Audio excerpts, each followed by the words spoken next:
Tomorrow night, the River Valley Panthers are in Saltsburg as they host the first game of the PIAA District 6, and they welcome the 5th seed Forest Hills Rangers. And we're going to bring the action to you on Cat Country 106.3. But glad to have you along. Alongside Coach Jess Houser, I'm Jake Slebodnick, bringing you our Panther preview postseason style. And we want to thank our man Brad McDivitt behind the camera holding it for you here on our Cat Country Facebook page. Our preview brought to you by S&T Bank, People Forward Banking. Coach, we're finally here at the postseason. 8-2, you guys finished the regular season, a big win against Portage. How does that sort of set the tone coming into this week?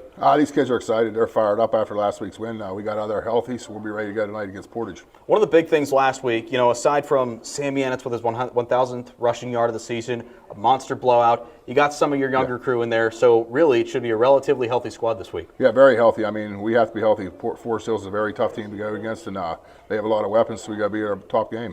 What about Sam? I mean, 1,000 yards this season, just in his junior year, 4 touchdowns last week. The kid has just been all over the field, and I feel like we haven't talked about him in a while. So, just your thoughts on him reaching that milestone this year. I mean, it's great for Sam. Sam put the work in the offseason. He has the explosiveness to get downfield, and he has 22 touchdowns on the year, and he's over 1,000 yards, only on 94 carries, not even 100 carries yet. So that's pretty well for him. I mean, he did great this year. It'd be nice to see him replicate that again tomorrow night when we're in Saltsburg against the Forest Hills Rangers. Coach, before we talk about the Rangers, I want to talk about something a little bit a little bit of a somber thing. You guys are paying tribute to Karn City quarterback Mason Martin. For those who don't know, he collapsed back on September 1st in the middle of a game. Reason's still out there. We're not going to get into that. But, Coach, first thing I got to ask you, why this game? Why dedicate this to Mason Martin? One of our old boosters members, Becky Kishlock, is friends with the family, and this is something she came up with, and we're going to go with it, and we're going to do it for him tonight. How are you honoring Mason here tonight? We're going to put stickers on the helmets, and they'll be selling stickers to remember Mason at the sidelines in the 50-50 booth. So we're going to go for that. Are those proceeds going to his family? Or? Yeah, we'll be donating the proceeds back to the family, whatever we can do to help him. And I'm sure there will be donation box there. Anybody wants to donate.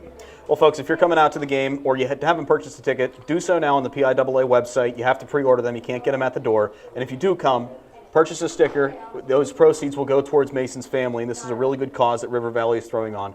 So get that. Make sure you keep that in mind if you're coming out to the game. Well, Coach, the reason we're going to be in Saltsburg tomorrow, you earned a playoff berth, a home playoff game against the Forest Hills Rangers. They're always a tough team. What do you know about them? They can throw the ball downfield. They like to sling it. They got a nice quarterback. Running back's good. The offensive line's pretty big, so they get after it. We just got to bring our A game, create turnovers, and get after the quarterback. You faced a lot of quality teams this year. Do you feel like this is maybe the top of the food chain, top of the line? Yeah, they're right up there with Northern Cambria. I mean, this is a better quarterback. He can throw a lot better. So, like I said, we got to get shoulder pads on him, get him to the ground every time. All right, Coach. So, what is it going to take for you guys to move on to the next round? Beat up the quarterback, go after him, hit him many times we can, even when he doesn't throw. Just get a lot of hits on him. That's it. Well, Coach, it's been fun covering you guys this season, but it's not over yet. You guys tomorrow in Saltsburg against the Forest Hills Rangers. Thanks for the time. We'll talk to you after the game tomorrow. I appreciate it, Jake. Thank you. That's Coach Jess Houser on our Panther preview on our Cat Country Facebook page. Again, tomorrow night, 7 o'clock in Saltsburg. River Valley hosts Forest Hills in the first round of the PIAA District playoffs. If you can't make it, be sure to tune in to Chuck Clark and myself on Cat Country 106.3 and CatCountry1063FM.com. We're on the air at 6:30. We're going to talk with Coach Houser. We're going to talk with Justin Myers, head coach of Forest Hills. And we're going to talk with Superintendent Philip Martell as well at halftime. So lots of fun tomorrow night in Saltsburg. For the coach, for Brad, our cameraman, I'm Jake Slebodnick on our Panther preview brought to you by S&T Bank, People Forward Banking.